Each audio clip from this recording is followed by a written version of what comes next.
Breaking news చూస్తున్నాం. తెలంగాణకు భారీ వర్ష సూచన. హైదరాబాద్ కి భారీగా వర్షం కురిసే అవకాశం ఉంది. 2 గంటలు, ఇప్పుడు రాబోయే 2 గంటలు కూడా అతి భారీ వర్ష సూచన ఆరెంజ్ అలర్ట్ జారీ చేసింది వాతావరణ శాఖ. అధికారులు అప్రమత్తంగా ఉండాలని ఆదేశించింది. తొలి అల్పపీడనం కారణంగా నార్త్ ఈస్ట్ తెలంగాణలో కుండపోత వర్షం కురిసింది. మంచిర్యాల, ఆసిఫాబాద్, ములుగు, భూపాలపల్లి, పెద్దపల్లి జిల్లాల్లో భారీ వర్షాలు జనజీవనాన్ని అస్తవ్యస్తం చేశాయి. ముఖ్యంగా మంచిర్యాల జిల్లాలోని భీమిని, కన్నెపల్లిలో అత్యధికంగా 207 మిల్లీమీటర్ల వర్షపాతం నమోదైంది. ఈ భారీ వర్షాల వల్ల ఆ ప్రాంతాల్లో వాగులు, వంకలు పొంగి పొర్లుతున్నాయి. దీంతో రోడ్లన్నీ జలమయమై రాకపోకలకు అంతరాయం ఏర్పడింది. లోతట్టు ప్రాంతాల్లోని ఇళ్లలోకి వరద నీరు చేరడంతో ప్రజలు ఇబ్బంది పడుతున్నారు. ఇప్పుడు రాబోయే 2 గంటల్లో భారీ వర్షపాతం నమోదయ్యే అవకాశం ఉంది. ఈ 2 గంటల పరిస్థితిని పరిశీలిస్తే నల్గొండ, నాగర్ కర్నూల్, గద్వాల, ఆసిఫాబాద్, మంచిర్యాల, నిర్మల్, ఆదిలాబాద్, జగిత్యాల జిల్లాల్లో అతి భారీ వర్షం పడే అవకాశం ఉంది. హైదరాబాద్, ముఖ్యంగా హైదరాబాద్లో రాబోయే 2 గంటల్లో అతి భారీ వర్ష సూచన వాతావరణ శాఖ చెప్పింది. హెచ్చరికలు జారీ చేసింది. అలాగే తెలంగాణలో ఉన్నటువంటి ఇప్పుడు నేను చెప్పిన జిల్లాలు కూడా ఆరెంజ్ అలర్ట్ జారీ చేసిన పరిస్థితి. ప్రజలు చాలా అప్రమత్తంగా ఉండాలని అధికారులు సూచిస్తున్నారు. సిరిసిల్ల, నిజామాబాద్, పెద్దపల్లి, కామారెడ్డి జిల్లాల్లో కూడా మోస్తరు నుంచి భారీ వర్షాలు కురిసే అవకాశం ఉంది. విద్యుత్ సరఫరాలో అంతరాయం ఏర్పడే అవకాశం ఉంది. లోతట్టు ప్రాంతాల్లో ఉన్న ప్రజలను సురక్షిత ప్రాంతాలకు తరలించే ఏర్పాట్లు చేయాలని ప్రభుత్వ యంత్రాంగాన్ని ఆదేశించారు. ఈరోజు తెలంగాణలో అన్ని జిల్లాలకు కూడా అలర్ట్ జారీ చేసిన పరిస్థితి. హైదరాబాద్ ముఖ్యంగా ఉదయం వేళ కొద్దిపాటి వర్షం పడిన తర్వాత ప్రస్తుతం కాస్త విరామం లభించింది. ఇది కేవలం తాత్కాలికం మాత్రమే అని వాతావరణ శాఖ స్పష్టం చేసింది. మధ్యాహ్నం తర్వాత హైదరాబాద్లో వర్షం విజృంభించే అవకాశం ఉంది. వర్షం జోరుగా కురిసే అవకాశం ఉందని సమాచారం వస్తోంది. కొన్ని ప్రాంతాల్లో భారీ వర్షాలు కూడా పడే అవకాశం ఉంది. జిహెచ్ఎంసీ అధికారులు మరింత అప్రమత్తం కావాల్సినటువంటి అవసరం ఉంది. ఎప్పటికప్పుడు పరిస్థితిని సమీక్షిస్తూ సహాయక చర్యలు చేపట్టేందుకు సిద్ధంగా ఉన్నారు. ఉదయం కొద్దిగా తెరుపునిచ్చింది కదా, ఉదయం కొద్దిపాటి వర్షమే పడింది కదా అనుకోవద్దు. మధ్యాహ్నం తర్వాత వాతావరణం ఒక్కసారిగా మారిపోయే అవకాశం ఉంది. మొత్తం ఆకాశం మేఘావృతమైపోయి క్లౌడ్ బరస్ట్ లాంటి పరిస్థితులు కూడా రావచ్చు. పలానా ప్రాంతాల్లో జిహెచ్ఎంసీ కూడా అక్కడ స్థానికంగా కాలనీల ప్రజలు కూడా ఎప్పటికప్పుడు అలర్ట్ జారీ చేస్తున్న పరిస్థితి. క్లౌడ్ బరస్ట్ గనక పడితే పర్టికులర్గా ఒక్క ప్లేస్లోనే కుమ్మరించినట్టుగా వర్షం పడుతుంది. మొత్తం లోతట్టు ప్రాంతం అయితే కనుక జలమయమయ్యే అవకాశం ఉంటుంది. కాబట్టి ప్రజలు అత్యవసరమైతే తప్ప బయటకు రావద్దని అధికారులు హెచ్చరిస్తున్నారు. ముఖ్యంగా పాత భవనాల సమీపంలో చెట్ల కింద ఉండవద్దని సూచిస్తున్నారు. మొత్తంగా ఈ అల్పపీడనం ప్రభావం 3 రోజుల పాటు ఉండే అవకాశం ఉంది. ప్రజలు ముఖ్యంగా ఉత్తర తెలంగాణ జిల్లాల వారు మరింత అప్రమత్తంగా ఉండి ప్రభుత్వ సూచనలు పాటించాలని అధికారులు సూచిస్తున్నారు. ఈరోజు చాలా జాగ్రత్తగా ఉండాలి. తెలంగాణలో ముఖ్యంగా హైదరాబాద్ వాసులు, లోతట్టు ప్రాంతాల వాళ్ళు చాలా జాగ్రత్తగా ఉండాలి. మధ్యాహ్నం నుంచి బిగిన వర్షం కురిసే అవకాశం ఉంది. 2-3 గంటల పాటు ఏకధాటిగా వర్షం పడితే మొత్తం కూడా రహదారులన్నీ కూడా జలమయమయ్యే అవకాశం ఉంది. అందుకే మధ్యాహ్నం తర్వాత చాలా కీలకంగా చెప్తా ఉన్నారు.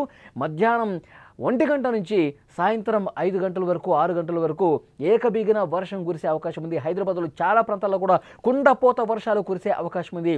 అందుకే స్కూళ్ళు, కాలేజీలు కూడా ఉదయం వరకే వాళ్ళకి క్లాసెస్ పెడతా ఉన్నారు. మధ్యాహ్నం నుంచి ఒంటిపూట బడులు, కాలేజీలు పెట్టాలని చెప్పి అధికారులు కూడా సూచన చేసిన నేపథ్యంలో మధ్యాహ్నం తర్వాత బిగిన వర్షం కురిసే అవకాశం ఉందని ఒక సూచన వచ్చింది, హెచ్చరిక వచ్చింది. ప్రజలు అప్రమత్తంగా ఉండాలి. ముఖ్యంగా ఐటీ కంపెనీలు వీలైనంత వరకు వర్క్ ఫ్రమ్ హోమ్కే ప్రాధాన్యత ఇవ్వండి. అత్యవసరం అయితేనే బయటికి రండి అని చెప్పి చాలా స్పష్టంగా చెప్పారు. చాలా ఐటీ కంపెనీలు కూడా ఈ 2 రోజులు చాలా స్పష్టంగా వర్క్ ఫ్రమ్ హోమ్ చేపించే అవకాశం కనిపిస్తుంది. ఎందుకంటే సంబంధిత మంత్రి నేరుగా ఐటీ కంపెనీలతో మాట్లాడిన నేపథ్యంలో ఈ డెసిషన్ తీసుకున్నట్టుగా తెలుస్తుంది. మరొక ముఖ్యమైన విషయం, రెగ్యులర్ ఆఫీసులకు వెళ్ళే వాళ్ళు కూడా వర్షం పడితే ఆగండి. వర్షం వస్తుంటే మీరు ఇంట్లోనే ఉండండి. ఒకవేళ ఆఫీసులో ఉంటే కనుక వర్షం తగ్గిన తర్వాత బయటకు రండి. అయితే వర్షం తగ్గిన తర్వాత ఒక్కసారిగా రావద్దు. వర్షం తగ్గిన తర్వాత ఒక్కసారిగా బయటికి రావడం వల్ల మళ్ళీ ట్రాఫిక్ జామ్ ఏర్పడే అవకాశం ఉంటుంది. మళ్ళీ గంటల తరబడి రోడ్ల మీద నిలిచే అవకాశం ఉంటుంది. రోడ్ల మీద మోకాళ్ళలోతో వర్షపు నిలిచి ఉంటుంది. మళ్ళీ వెహికల్స్తో పోవాలంటే నరకయాతన యాతన అనుభవించాల్సిన పరిస్థితి ఉంటుంది. కాబట్టి రోడ్ల మీదకు వచ్చేటప్పుడు చాలా జాగ్రత్తగా వర్షం తగ్గిన తర్వాత ఒక 2 గంటల సమయం తీసుకుని వస్తే మీ ఇళ్లకు మీరు త్వరగా చేరుకునే అవకాశం ఉంటుందని అధికారులు కూడా చాలా స్పష్టంగా చెప్తున్నారు. అల్పపీడన ప్రభావం హైదరాబాద్తో పాటు తెలంగాణలో ఉన్నటువంటి మ్యాక్సిమం జిల్లాల్లో కూడా ఈ రకమైన పరిస్థితి ఉంది. మంచిర్యాల, ఆసిఫాబాద్, ములుగు, భూపాలపల్లి, పెద్దపల్లి జిల్లాల్లో భారీ వర్షాలు కురిసే అవకాశం ఉంది. మంచిర్యాల జిల్లాలోని భీమిని, కన్నెపల్లిలో కూడా భారీ వర్షాలు కురిసే అవకాశం ఉంది. గత రాత్రి 207 మిల్లీమీటర్ల వర్షపాతం అక్కడ నమోదైంది. సో ఈ భారీ వర్షాల వల్ల లోతట్టు ప్రాంతాల ప్రజలు అప్రమత్తంగా ఉండటంతో పాటు వాగులు, వంకలు ముఖ్యంగా పొంగి ప్రవహించే అవకాశం ఉంది. వాగులు విపరీతంగా పొంగే అవకాశం ఉంది. కలవట్లు పూర్తిగా వాగు కవర్ చేసేసి ఇటువైపు నుంచి అటువైపు వేగంగా బలంగా వాగులు పొంగి ప్రవహించే సమయంలో ఎవరు కూడా ఇటువైపు నుంచి అటువైపు నుంచి ఇటు ఆ వాగులు దాటే ప్రమాదకర పరిస్థితులు ఉంటాయి కాబట్టి దాటవద్దు అని చెప్పి అధికారులు స్పష్టంగా చెప్తున్నారు. మొన్నగూడ మనం చూసాం, నేలపట్ల గ్రామం దగ్గర మూసీవాగు పొంగి ప్రవహించేసరికి ఒక కారు కొట్టుకుపోయింది. అందులో 7గురు ఉన్నారు. వారు శుభకార్యానికి వెళదాం అనుకున్న సమయంలో ఒక్కసారిగా ఆ వాగు ఉధృతి పెరిగింది.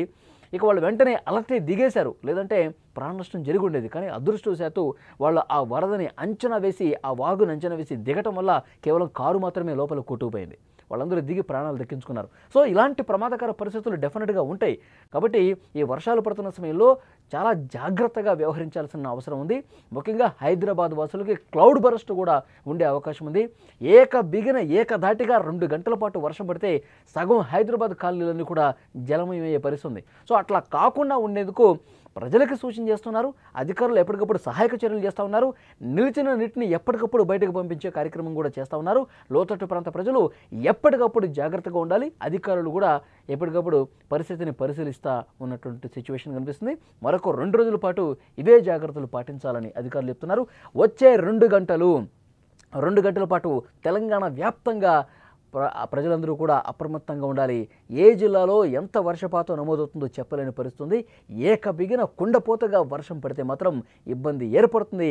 ప్రజలు జాగ్రత్తగా ఉండాలని అధికారులు సూచించారు.